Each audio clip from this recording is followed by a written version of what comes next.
space, the final frontier. These are the voyages of the starship Enterprise.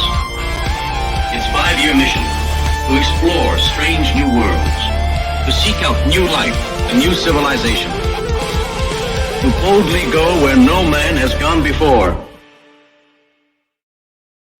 Greetings, salutations, and welcome to Retrek. I'm Captain Jim, and with me, of course, is Admiral Elliot.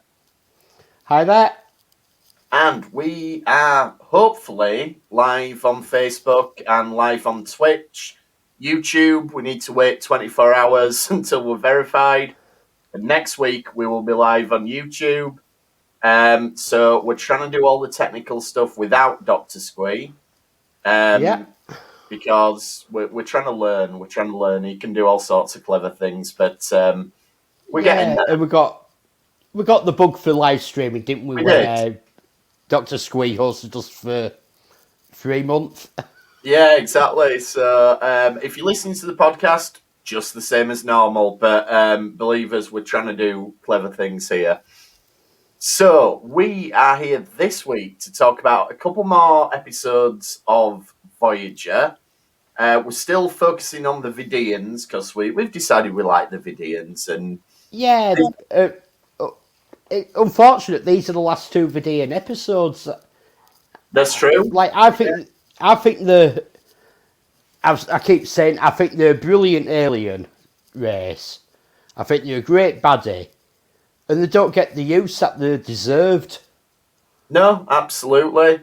But, the episodes they're in are good, and the variety of different stories as well. I mean, these 2 are wildly different that we're looking at tonight. So, first of all, we're going to look at Deadlock, which is, pretty cool one, this one. It's a good concept. It is. It's a brilliant concept. Now, there's a debate about this one, and I know that on the Delta Flyers podcast with Robert Duncan McNeil and Garrett Wong, they were talking about this. Which one do you think's the real Voyager or the original Voyager?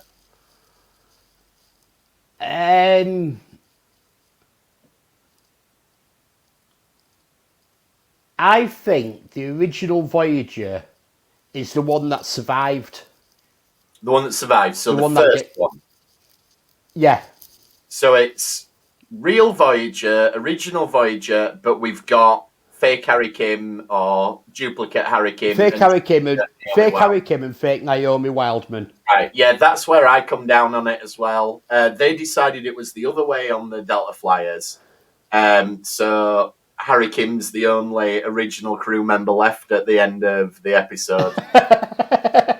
There you go. So we start this episode then. We've still got Ensign Wildman, who's having the longest pregnancy ever. We talked about this. Yeah. Maybe it's because of the father was from an alien species. But you have this thing where you have... What's this, episode 22? Ages rapidly. Oh, we've got this is about episode 20. Twitch. Alex the Gringo says, are you both English? Yes. Yes, we are. Both English and both Yorkshiremen. There you go. Both from Yorkshire. Middlesbrough, Yorkshire. I know this is... It was when I was born there. There we go. We'll take it. And you lived in Leeds long enough, so that's fine. So Ensign Wildman. Longest pregnancy ever. They have very long pregnancies, but then once the baby's actually born, it ages really quickly. Rapidly. So, interesting. Yeah. And she's helping Neelix out. She goes into labour. Now, don't you think Neelix is a bit of a twat here? There's like all these people... There's like... Well, I know often, but there's all these other people. She's heavily pregnant and really due. And it's... Ensign Wildman, can you do this? Ensign Wildman, can you do this? And Ensign Wildman, can you do this as well? Yeah, it's true. He does do that. Neelix is... Yeah, to say he's the morale officer, he doesn't always help with morale. Yeah. And then everybody on the bridge is talking about it. And Chakotay, of course, has a saying. Now, I've not written down what it was, but I'm going to keep track of these as we go through, because Chakotay seems to have a saying for just about every single occurrence that goes on. Well, it does, because everyone knows that Native Americans had a saying and a story about everything. Well, obviously they do, because he's got one in this episode, and he's definitely got one in the next episode. So, we'll come to that. He doesn't actually. No, well, he has a story. He has a story, a very thinly veiled story. So she has the baby, and then they get hit by something and they lose power. Now, in the Star Trek universe, if you have a baby, something's gonna go really wrong with the ship. Yeah, it does seem that way. Like the baby, we know that went wrong. Yeah. B'Elanna when they were heading home. Yeah, exactly. So there's always something going on. And we've got another comment. We're going crazy. Doing great, boys. Love your shirt, James. Now, I don't know who that is because they've not activated the Facebook user. I'm guessing that's maybe Jeremy, the host of the Star Trek Wars podcast, of whose T-shirt I'm wearing at the moment. So maybe we'll see. So yeah, the people have babies and something goes terribly wrong with the ship. That seems to be what's going on, and the incubator starts to fail. Now we're getting dark here. I mean, Star Trek generally doesn't do people losing babies, and it's like this episode. But you can have all the disaster going off around someone having a baby, but nothing actually happens to them during it. Oh, good guess. It was Jeremy. Hi, Jeremy. Yeah. So it'd be one of them where if you had a baby on the ship, you'd be like, so when are you due? Right, okay, you're going to be on the starbase, but obviously Janeway doesn't have the luxury of doing. Well, let's go to red alert. Let's not have any systems shut down for maintenance. Let's have everything on fully operational. Yeah, the doctor's on the blink as well because we keep getting bombarded, and the doctor starts to like buzz out and stuff, and it's one of them where it's like, I know he's been kind of training Tom for a bit and he's been training Kez, but this is showing, yeah, you really do need a few more staff in there. Yeah. Because he almost gets switched off at one point. Harry has to go and help out, and he has to go and do their stuff. And yeah, we get this double whammy. We get the baby dies, which, yeah, okay, we're going there. We're doing it. And this was on the UPN network, so it was network TV, and they kill a child at the start of an episode. I remember there's an X-Files episode, the Kalashari, where in the opening teaser a toddler gets killed, and there was a big hoo-ha about it, and they had a load of things like to get it past the network and everything, and so they've got this thing, but Voyager just drops it straight in there, and boom, dead. Obviously, it's going to be somewhat negated a little bit.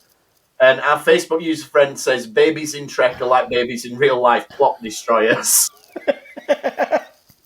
Okay, I'm sure that's coming from a father. Neither of us can speak about that. We've not had the joy of a plot destroyer in our lives, so we're doing okay. Having said that, my plot's not been that great this last year, so I can't see how much it could have ruined it.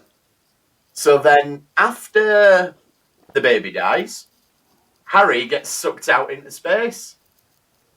Yeah. So there you go. We're pulling no... Don't you think this was a bit like... We've seen lots and lots of sci-fi. And when there's hull breaches, they really get sucked at speed out. Yeah. And yet you've got B'Elanna there, able to hold on with one hand, shouting at him, "Take my hand." Yeah, that's true. It's not like we had and all that. And then when he actually goes, he goes really slow. Yeah, it's not like we had in Discovery where Michael had to like button herself to the thing and was holding on. And Yeah. And I've been watching the latest season of The Expanse a lot lately, and there's a lot of people getting sucked out of airlocks in that. Yeah, they do a lot of spacing. They do a lot of spacing, yeah. No spoilers as to who gets spaced. Mind. Sorry. Look, where's my spoiler alert banner? So spoilers for The Expanse for a second. A few people get spaced. I love the way they dealt with the guy.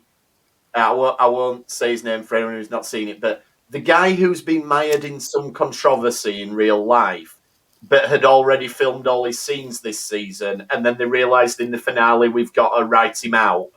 And let's just say they put a little bit of CGI blood, and that was him done. Yeah. So yeah, I thought that was really interesting. But anyway, so yeah, Harry's gone. And this is another one that Garrett Wong often talks about this when he appears at conventions and whatnot, is that when B'Elanna phones through, she says, Harry's dead and Kez is missing, and Janeway just goes, what do you mean missing? And it's like, yeah, she knows about Harry. Yeah, who cares about Harry, but Kez is missing. Yeah. And then, yeah, Kez has disappeared, but there's atmosphere on the other side. Yeah, I detected nitrogen-oxygen atmosphere. So she might still be alive. It's always good in Star Trek, and it's, some might say it's a little bit convenient that whenever... And this is all just a teaser. This is true. Whenever there's these massive, massive disasters that the ship is not going to survive and the crew are not going to survive, they always get caught in a time loop or get something has happened that means you can kind of press the reset button by the end of the episode. I know it'd be a short show if they just blew up and that was it, so you can't do that. But yeah, you can't get rid of your cast and your ship at the end of season 2 unless you've been cancelled. That's true. Stargate Universe should have maybe done that. Oh, Stargate Universe, yeah, bless them. But yeah, it's this thing of it's a major, major disaster. So there's going to be a get out. There's going to be an alternate universe or whatever. Oh, there's got to be something. We've lost Harry. We've lost the baby. Yeah. Kessie's missing. And the breach There's more going on here than you realise. Exactly. The breach is getting worse. They've got to evacuate the bridge. But Janeway sees these flashes of the other bridge. So they've got all this chaos going on, whereas the other bridge seems to be doing all right. Just sat there, no problem. Yeah. And then we get the switch in the episode, and we go to the other Voyager now, and we get to see what's going on with them. And yeah, it's with Janeway, she even calls it out to the crew, doesn't she? Like she says, I've just seen me going to the turbo lift. Yeah. Only in the Star Trek universe could you get away with a statement like that. Like, if I was in my office and I went, hang on a sec, I've just seen me walk into that lift, they'd be like, I think maybe you need to go home for rest at day and we're going to put you in touch with HR. But in the Star Trek universe, it's like... And what have you been taking? Yeah, exactly. Yeah, this in your contract is you're not allowed to turn up under the influence to work. So, yeah, but in the Star Trek universe... Yeah, it's fine. Harry go sort out a tricorder to scan for subspace because all the sensors are offline. Yeah. You see, this is my point. They've got things offline and they knew they had a baby about to be born. Yeah. What's wrong with them? Well, they didn't expect all this stuff to go down, Ah. But yeah, they should look at the past history and go, right, well, the Enterprise, when Keiko O'Brien had her baby, it was the episode was bloody called Disaster, never mind, on the second Voyager, which we're calling the fake one, or the duplicate. Undamaged Voyager. The undamaged Voyager. The baby's born, the baby's okay. and we've got two Keses now, so we see it's quite good, the reveal of it, because we don't realise that our Kes is in this new version yet. But we get this because the Doctor's Janeway's going like coochie coochie coo and all this, and then it sort of pans over like, well, what about our guest? And there's another guest. So it shows that she can multitask. You know, it's like, yeah, there's a baby. I've also got a duplicate of my crew member who's appeared out of nowhere. Take it all. But the baby's more important. Of course it is. First baby born on Voyager, yeah. So, you know, we've got the two Keses and everything. And what is amazing, over 7 years, this is the only baby born on Voyager. Yeah, I suppose, isn't Tom and B'Elanna's, but that's right at the end, isn't it? Is it? That's right at the very, very end. Is he? And technically, they've got back to Earth when it was born. So that baby wouldn't be able to play cricket for the Delta Quadrant, would it? No. It'd be Alpha Quadrant baby. Alpha Quadrant, yeah. We wouldn't have like one of them situations where you get people who play for who's that famous football player who played for Wales because he knew he'd always get a call up, whereas he could have played for Vinnie Jones. No, it wasn't Vinnie. Who am I thinking of? Anyway, doesn't matter. So they find out basically. Is it George Best? George no, he Best. was Irish, wasn't he? Yeah, but that's who I was thinking of. I didn't mean Wales. Yeah, that's it. I mean, to be fair, I think Bestie had got a call up for England as well, really, but maybe not quite as long. So yes, it looks like the ships were the same until these proton bursts started. So the proton burst started, it split the ships, so we've now got two ships. Yeah, and they've lost power because both ships are trying to draw warp drives are trying to draw antimatter from the same source. So all the matter's been duplicated, but not the antimatter. And I quite like that as a bit of technobabble. Like, I know we don't quite know how it all works and everything, but that's one of the ones where at least to have an explanation for it. Yeah, you go, yeah, I buy that. That sounds right. They both need the antimatter. There's only one lot of antimatter, and so I'm good with that. And they find a way to communicate. And we've got Broken Voyager. Yeah. It's a broken one because the Voyager that's still in one piece started its proton burst first. Yeah. So that's really good. And so its protons are attacking the other one. I do have some issues later on with how this works, that they're in the same space, but we'll get to that. And they come up with this plan. We're going to merge the ships back together because they found this way to communicate. And we're going to use the deflector dish. Now, this is it's like a Swiss Army knife, the deflector dish in Star Trek, isn't it? One of these days, we should make a list of how many different uses a deflector dish has. Yeah. I mean, it deflects things, so that's your number one. That's just a minor. Yeah. You can fire a thing that's meant to destroy the Borg that doesn't work. Yeah. So that's good. Or you can. If you want to take the Borg out, you can detach it and float it off into space and then shoot it. So that's another way. There's two uses that involve Borg. You can use it to disrupt a Nexus wave. Yeah, there you go. So, there's quite a few uses. And you can apparently use it to merge two ships back together. But you can't really, because what it actually does is pushes them further apart. And... well... that's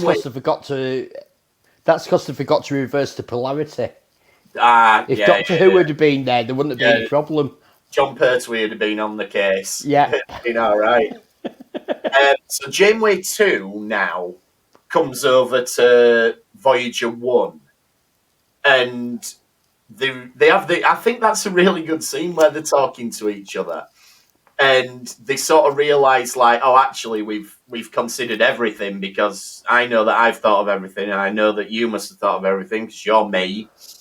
And Janeway 1 wants to destroy the ship because her ship's the one that's been battered, and she thinks we should be the ones to make the sacrifice so that the other one can go ahead. And I buy that. Yeah, and it's sort of like, well, we'll bring all the crew over, and it's no, because that'd be too much phase material moving. We can only take 10%. And yeah, they can only take so many before it stops working. But you could go, well, can we send 10 people over? No. It's either everyone or no one. Or I kill them all. Yeah, who are you going to decide we get 2 of? Like, they'd be drawing lots when they're like, well, we don't want 2 Neelixes. That's for sure. Yeah. Everybody fancies Kez, so maybe let's have 2 Kezes, because... Let's have 2 Kezes, that could be useful. Yeah, everyone likes Kez. Do we need 2 Harry Kims? Probably not. Well, we've already got rid of the Harry Kim. We've got rid of... Yeah, you're right, there's no option. That was very... We've already done an expanse on Harry Kim. Yeah, I shouldn't have made that joke about Harry Kims. I forgot that he was technically dead at this point in the story. So, yeah. The Vidians then turn up. So we said it was a Vidian episode. They're finally here. And they attack Voyager 2. But neither Voyager's got any weapons. So neither it'll be themselves. Yeah, they had to take the weapons offline to use the deflector dish. Of course. And it'll take another 7 hours to get weapons back online. Yeah. What? It's fail-safe, mate. You've got to have it. You can't be deflecting and firing at the same time. Like, okay, fair enough. Phasers might be out because they draw energy from the warp engines. And that. But what about photon torpedoes? Yeah, could have done that. Could have fired photons at them. Or some of the quantum torpedoes. Ooh, the quantum torpedoes, yeah. So, as a result of all of this, the Vidians are able to take over, basically. They make pretty short work of it, to be honest, don't they? Yeah, they fire one shot, but both Voyagers can see them, but everything they do is only affecting Voyager number 2. Yeah, now this is the bit I don't get. Can the Vidians not see both Voyagers then? They can only see one Voyager. All they can see is that they're trapped in some sort of anomaly. Right. So they're trapped in a spatial anomaly. So it's only within the spatial anomaly that there's 2 Voyagers. Yeah. Then wouldn't that do something to the Vidians when they enter it? No. They enter it and why would it? They're only on Voyager 2. This is where this one starts to blag my head. Why would it have any effect on the Vidians, them coming into this spatial anomaly that duplicates things? I don't know. I just get that feeling. The medically advanced will have given themselves a little injection beforehand. Yeah, we don't want to. We'll put our anti-spatial anomaly vaccines in. Yeah. And there'll be some Vidians going, no, I don't want my anti-subspace anomaly vaccine. It makes Bill Gates text you over if you do that. So having said that, since my wife Chloe had the vaccine, she has been trying to shill me a load of Microsoft products, every 2 minutes. This new Windows 10, and it's brilliant. So yeah, the Vidians board Voyager. Janeway 2 now decides that it's Voyager 2 that needs to get destroyed, not Voyager 1. Because even Voyager 1 got a bit of a kick in at the start, but Voyager 2's now had an even bigger kick in. So Voyager 2... they're already going through... They've already got Tuvok. They've taken out sickbay. Yeah. They've got everyone in sickbay. They've got Kez. They've got Paris. Yeah. Why... Paris and Tuvok are just wandering corridors in the middle of this emergency when they should be in the bridge duties. Well, I'm not sure, but... Tuvok mimics Tuvok's security officer, so he could be getting out there. You probably need the pilot if you're going to get away from it. So Tom, probably could have done with him. Anyway. And Janeway sets the self-destruct. And I noticed this is a bit of a change because obviously in Star Trek 3, when they set the self-destruct, it needs 3 different people to authorise it. And the original series. Then... Because they actually used the same routine as they did in the original series. I mean, obviously... it needed Picard and Riker in Next Gen. Go. It drops to 2 by Next Gen. And then once you get to Voyager, just the captain can do it. Yeah, I went back over this scene and I'm thinking, that's not right. She shouldn't be able to do self-destruct without Chakotay agreeing with her. Yeah, I'd have thought that, but I don't know. I mean, I'm not saying that that's a continuity error or anything. It's obviously they've just decided that in this situation, I think it goes down. So I think it was a rush scene actually, sort of setting in self-destruct because there's so much more going on in this episode. Yeah, maybe. I think they were just shooting through it as quick as they could. Does Picard do it on his own in first comp? No, Beverly has to sign off on it, doesn't she? Yeah, he needs someone else with him. Yeah. Okay. So anyway, the agreement then is we're going to give you our Harry and Naomi Wildman's baby. They can come over because they're dead in your version, so you get a full crew and everything will be good. Harry gets to be all heroic and he does like a big commando role in sickbay, which is pretty cool. Yeah. I enjoyed that. You know, you always need a bit of a role. And obviously he gets to the other ship just in time when everything blows up. And I like that there's a good touch here because they say it's going to take 3 days to fix up the bridge, so we've got to still be in engineering. And I like it when they drop stuff like that in because it's like, yeah, we're not going to be able to fix it in 2 minutes, you know. Obviously, it's going to happen in between. There's actually a little scene, and you see them walking down the corridor, and there's a couple of engineers fixing panels on the wall of the corridor, so you actually see them doing some genuine repairs to the ship. Yeah, I like it when it's an acknowledgement that this isn't going to happen overnight, and it's like obviously by next. Like to be fair, by the next episode, the ship is perfectly repaired. Yeah, but we imagine that's taken place off screen. At least it is referenced. Yeah, it's referenced at least. Bit of a weird scene with Tuvok where he's talking to her and he's saying, well, would you have done the same as the other Janeway? But we've already had this scene with the Janeways saying they would have done the same thing. Yeah. And then weirdly, Janeway's she was ready to blow them up.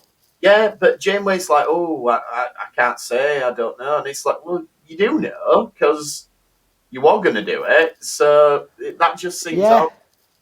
And then speaking of odd, Harry's feeling odd. I like that Harry's like, oh, you know, it's my ship, but it's not my ship, and blah, blah, blah, blah, blah. You're my captain, but you're not really my captain. I'll tell you who's not bothered about it, though. Ensign Wildman. Yep, just give me that baby, that's fine. Like, yeah, that's a funny one.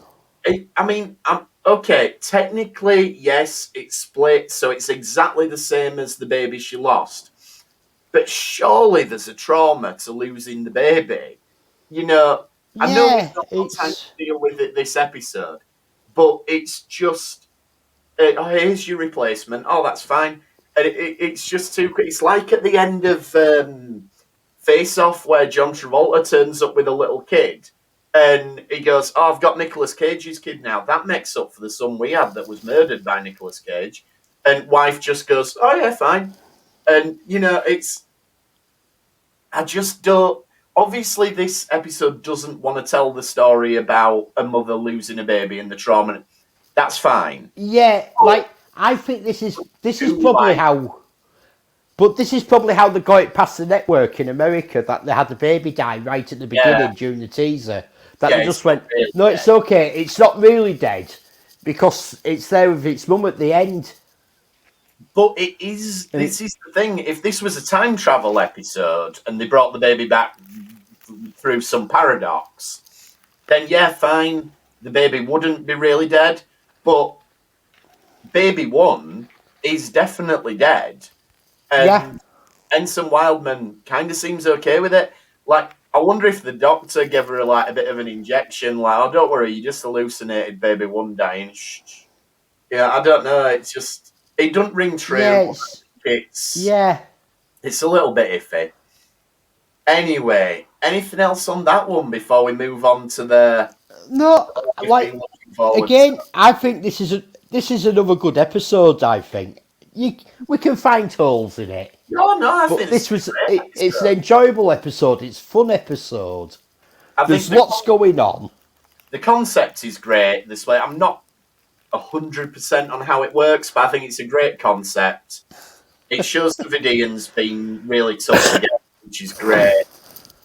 So let's move on then to the last appearance of the Vidians in Resolutions. Now, any long-term listeners of the podcast know that we've referenced this episode a couple of times. I'm a big fan of the monkey in this episode. So I think I watched this episode quite a few times this last week.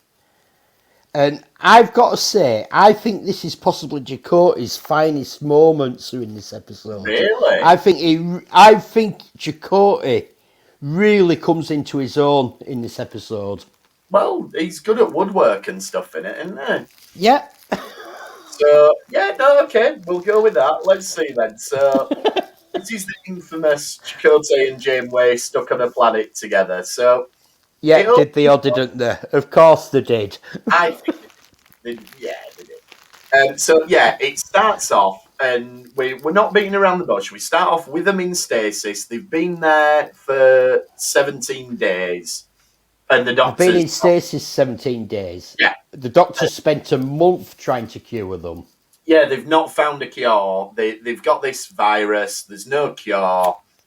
And it's this thing of they're okay on the planet because the planet is shielding them. Something about the planet protects you from the disease. But if you as soon as you leave the planet, you're knackered. Yeah.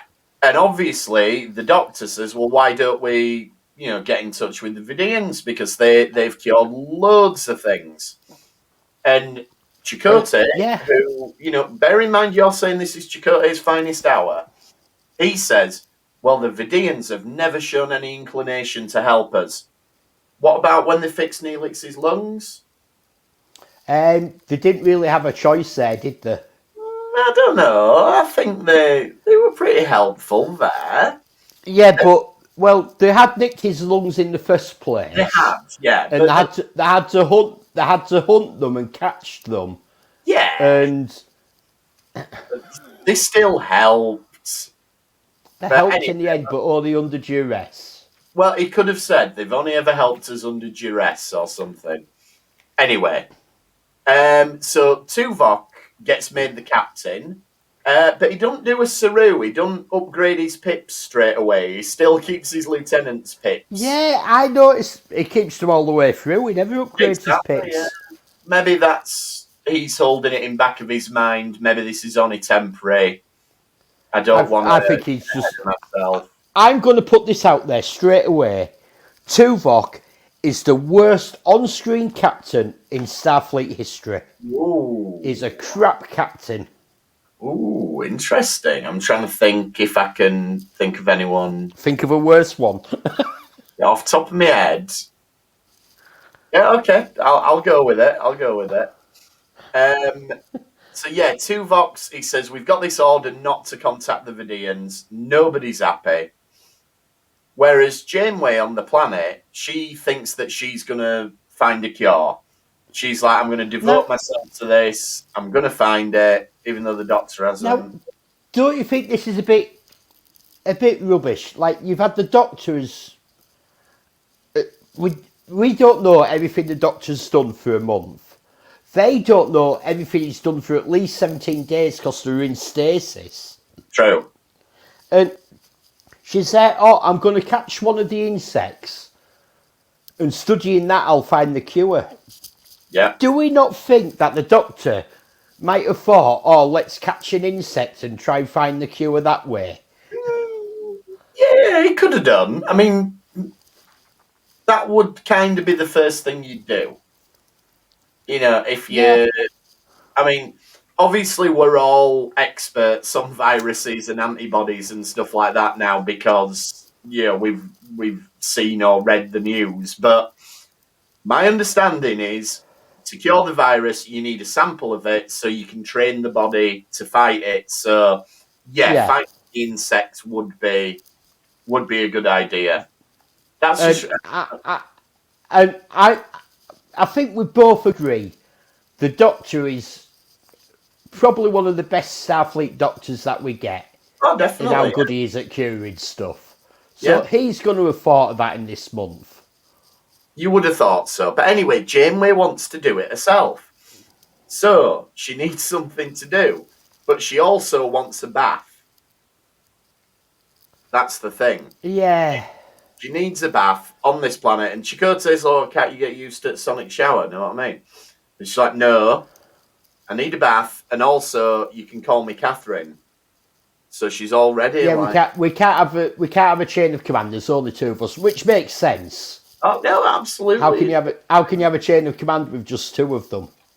She's in charge, isn't she? Obviously, but I mean, to be fair, yeah, but... she's got him making all this stuff for her. And then, back on the ship now.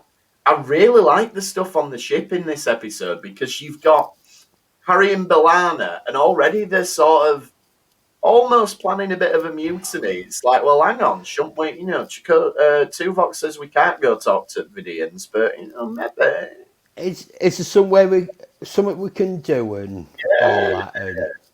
So it does. Then you have Harry starts arguing with Tuvok on the bridge. Yeah. And all that, and he's told, "Stop!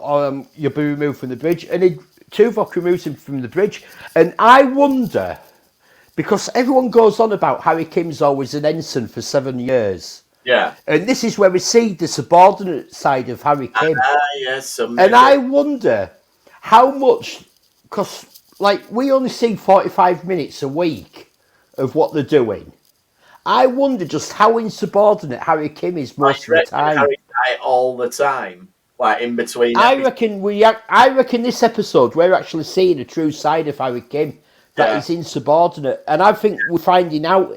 I think this episode explains a lot of why, after 7 years, we still had Ensign Harry Kim. It could be, and you see, you're saying Tuvok's really bad. I think Tuvok deals with this really well. I think he's right. No, I think Tuvok deals with this really well.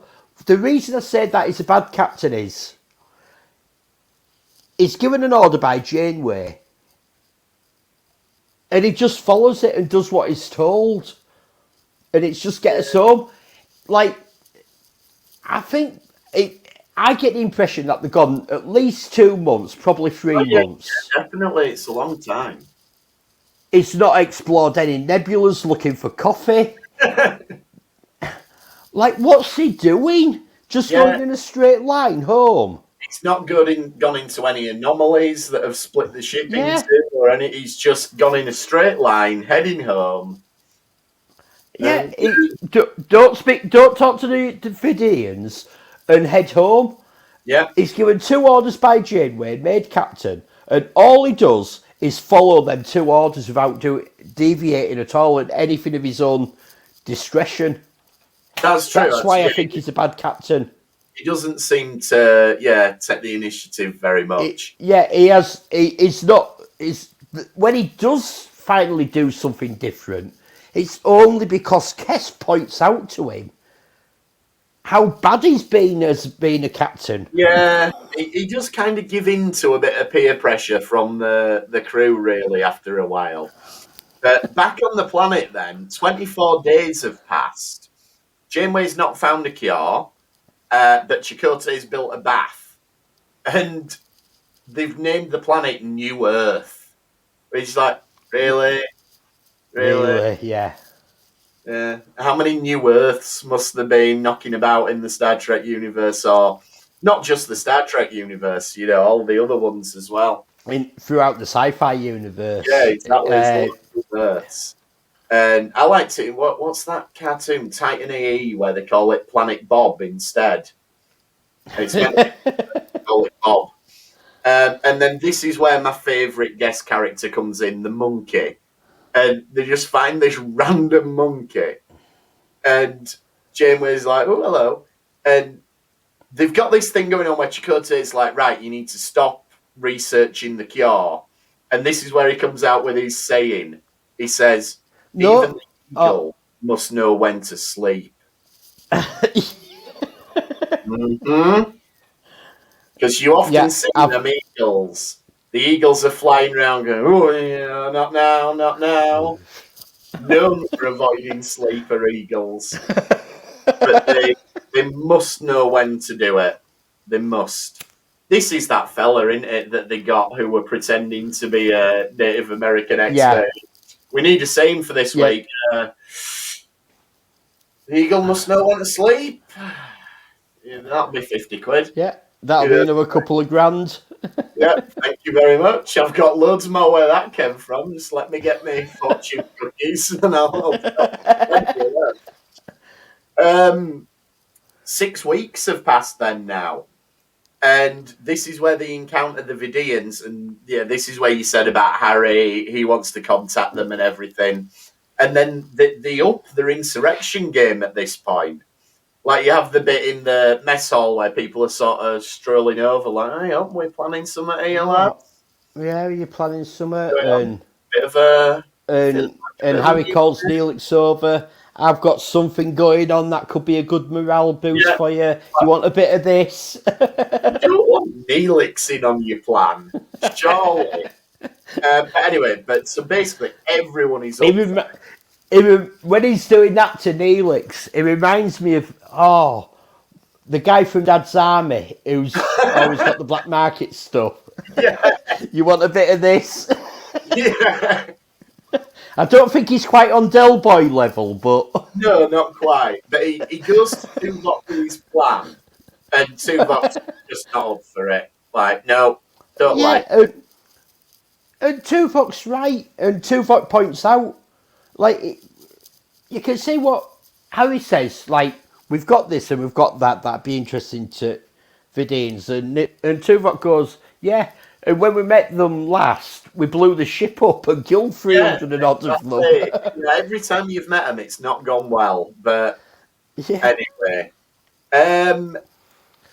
Janeway meets the monkey again, and the monkey's warning her. It seems to be warning her about this storm. So it's a bit of a clairvoyant monkey, bit of a special monkey. No, I'm fine with this because I like the idea that the animal knows about the weather. I'm being and all that because we see that a lot, like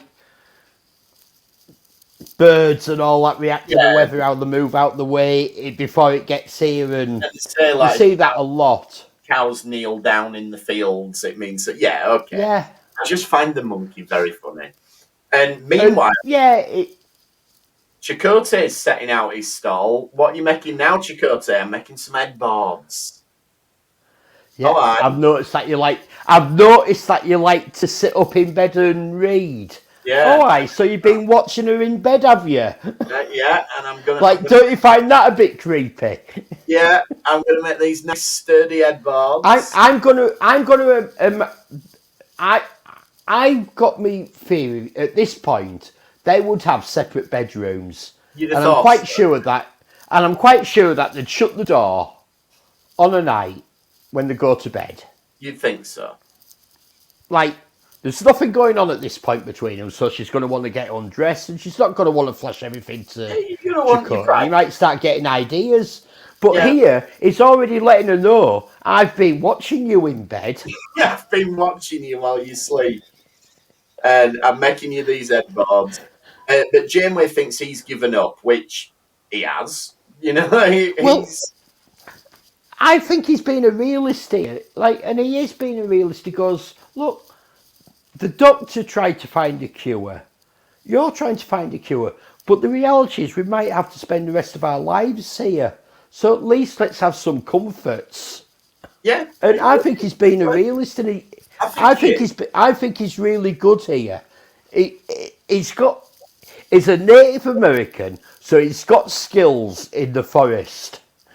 Yeah, well, yes, certainly the version of Native American presented through Voyager would suggest that he would. But he does, right, as soon as he takes off his uniform and he puts on his civvies, he's a woodsman. Oh, definitely. I mean... It doesn't come across as a Native American, but it comes across straight away as a woodsman. He knows what he's doing out in the forest. He can build anything. Next step is, I'm going to build a wooden shack. Like, he's I'm going to build a log cabin because it'll be more homely. Like, my dad had me build a few of these when I was a bairn. My dad said it's good for you. He said it was really important that I know how to build a log cabin. So he had me build a few of these when I was a bairn.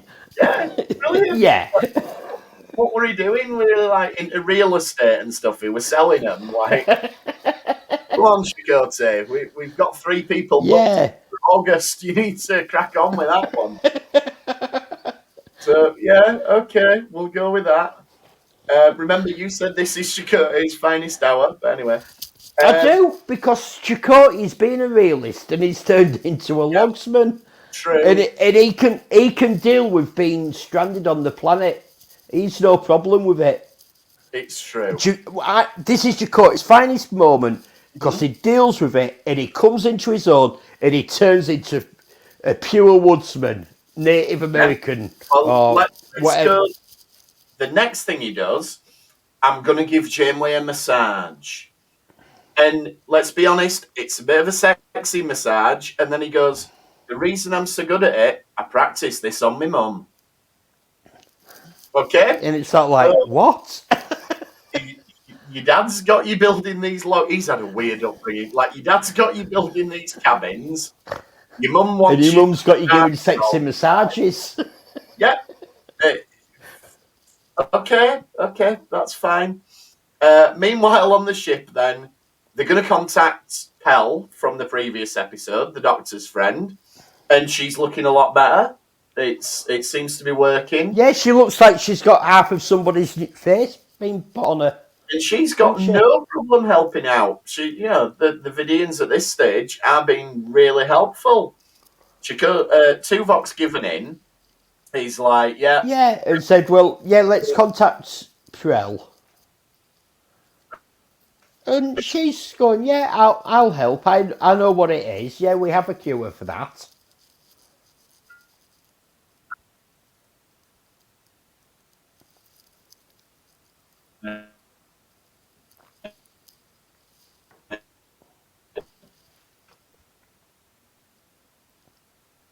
And I seem to have lost James. I can't hear him.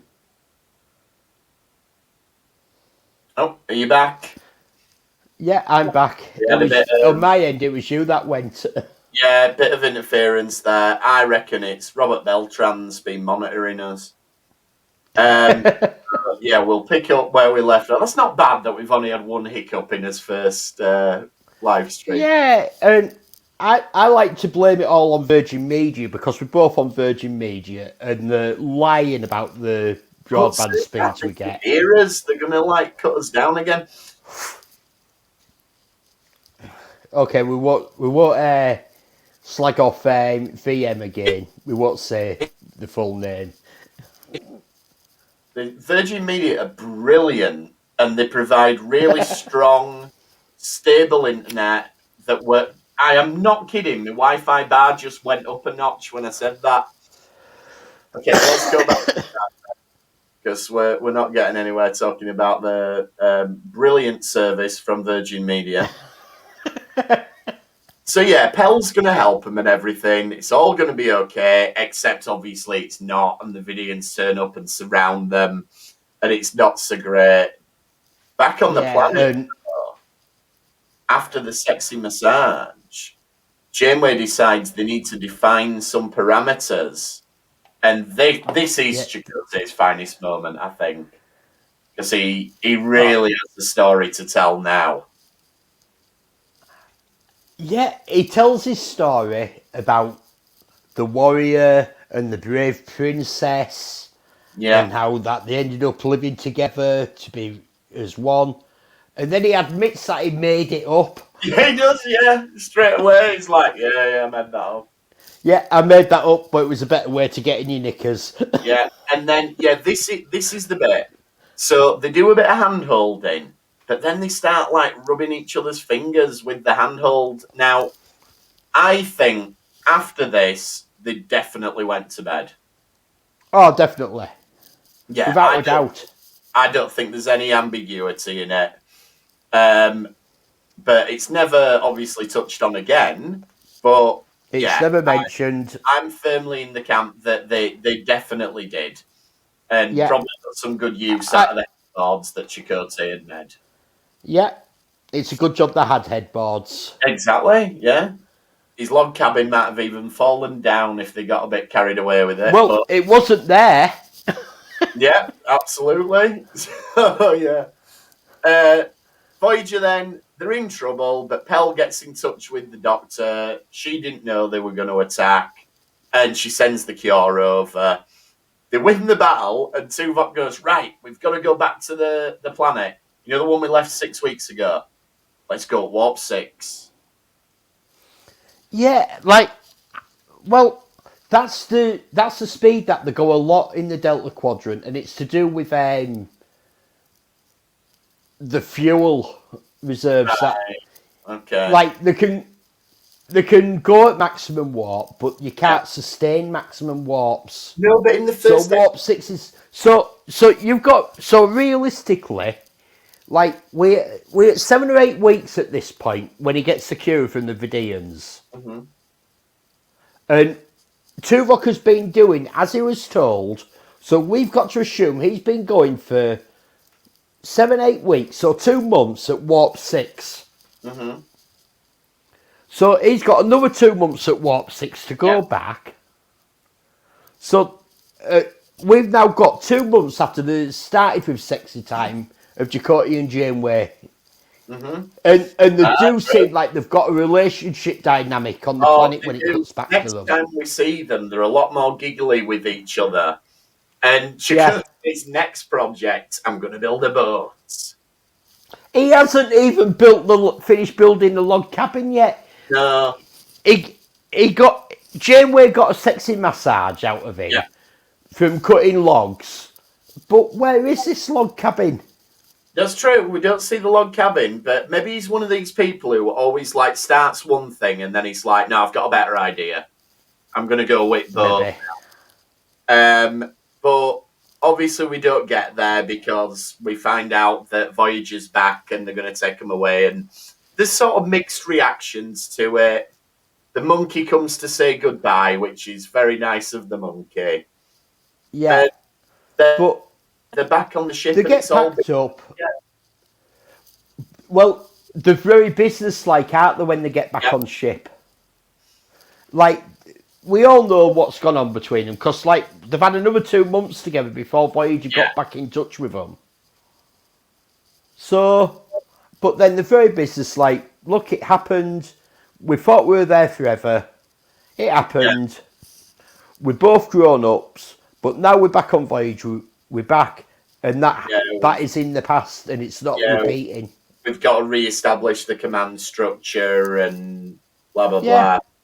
It would have been nice and it didn't need either of them to say anything to each other. That they had to do that, but there should have been something. I thought we could have spent a little bit of time exploring it a little bit more, talking about it. It could have been talked about, like, it's only the next. Is it the next episode, Basics? Yeah. Where they get stranded and lose Voyager. Yeah. So surely you could have had a situation there where Chakotay could have been getting, and Janeway could have been going, "Oh, here we go again. We're on another planet. Is it time for sexy time?" What shall we call this one? Earth 3. Yeah. Yeah. Anyway. I can't build you a log cabin this time, but have I ever shown you my stonemason technique? Yeah, my stonemasonry. I'll make it go. Yeah, I won't make a boat because it'll sink. But anyway, yeah. Unfortunately, or fortunately, depending on what your opinion of it is, we never touch on it again. But yeah, there we go. So that's resolutions. Next time we're going to be on more Voyager, aren't we? We're going to look at Tuvix, which is perhaps Janeway's most controversial episode. And I think when we look at that, it's worth watching or looking at a couple of other episodes. There's I can't remember the names of them. There's a TNG with Picard makes a similar decision. Cisco makes a similar decision. I think there's a similar decision in Sims on Enterprise. Archie makes a similar decision. Yeah, with similitude, definitely. So we're going to look at that one. We're going to look at Macrocosm, which is the Die Hard one, so that's going to be fun. If you want to get in touch with us in the meantime, we're at RetrekPod. You can email us, retrekpod@gmail.com, or you can come and join us on the Facebook page. And we are getting our YouTube channel set up. Elliot's got a YouTube channel for his model work, not modelling work. Yeah. Model work, building a TOS Enterprise. Retake model. Yeah, should be a new video up if you're watching this live in about 2.5 hours. Yeah, the link's in the podcast description, so if you want that one, I'm just running through all the banners now. Spoilers. You can have a quick sneak peek of what I've been doing. Yeah, for anyone who's watching, there's the nacelle. But yeah, so we'll be back next time to talk about more Voyager. Thanks for trekking with us this time, and we will see you next time on the Retrek. Thank you. Bye.